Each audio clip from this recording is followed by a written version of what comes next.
On a vraiment un bel os, on en a deux. Peut-être même scapula et puis humérus, hein, c'est peut-être la suite. Dans le Wyoming, une quête extraordinaire a commencé, exhumer un squelette de dinosaure.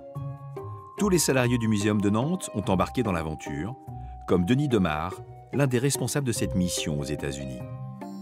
De retour à Nantes, Denis rêve d'ajouter un squelette authentique à la collection du musée, car pour l'instant, il ne dispose que de copies en résine. On a quand même la chance d'avoir des traces de dinosaures dans notre région, hein, qui datent de l'Étangien, donc 200 millions d'années. Mais sinon, en dino, voilà, on a notre Vélociraptor qui est en fait une reconstitution et quelques fragments de ci, de là, mais on n'a pas d'individus entiers.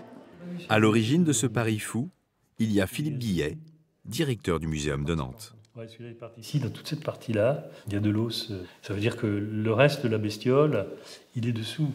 On est parti dans le Wyoming avec l'idée de ramener un dinosaure le plus complet possible. Actuellement, le marché des dinosaures est complètement fou. Au niveau des prix, c'est impossible, absolument impossible d'acquérir un dinosaure à 10 millions, 40 millions. Je crois qu'on est rendu à 43 millions maintenant, le record pour un dinosaure. Donc c'est complètement hors de portée d'un musée. Alors, quand Philippe Guillet a entendu parler de ce gisement au Wyoming, sur un terrain privé, il n'a pas hésité.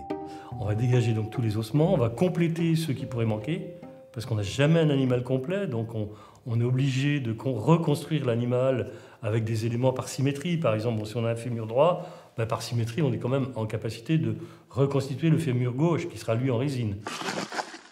Sur place, les os sont minutieusement protégés dans des cocons de plâtre, puis envoyés à un laboratoire spécialisé en Allemagne. Un long travail de nettoyage et d'identification commence pour les paléontologues. Là, en numéro d'inventaire, on est à peu près à 180. Un numéro correspond potentiellement à plusieurs ossements, donc ça vous donne une petite idée du nombre d'ossements. Voilà. Après, tous ces ossements sont reliés à différents individus, on en a 3, peut-être 4. On est plutôt donc sur du sauropode. Les sauropodes, c'est les gros dinosaures à long cou. Donc ça, c'est la partie qu'on a fouillée l'an passé, c'est-à-dire qu'on retrouve bien les os les uns à la suite des autres, et dans le bon ordre, et non pas complètement mélangés. J'ai trouvé cet os juste à côté des gisements. Donc ça, c'est un morceau du sauropode. Donc j'espère bien que dans très peu de temps, on aura l'animal complet.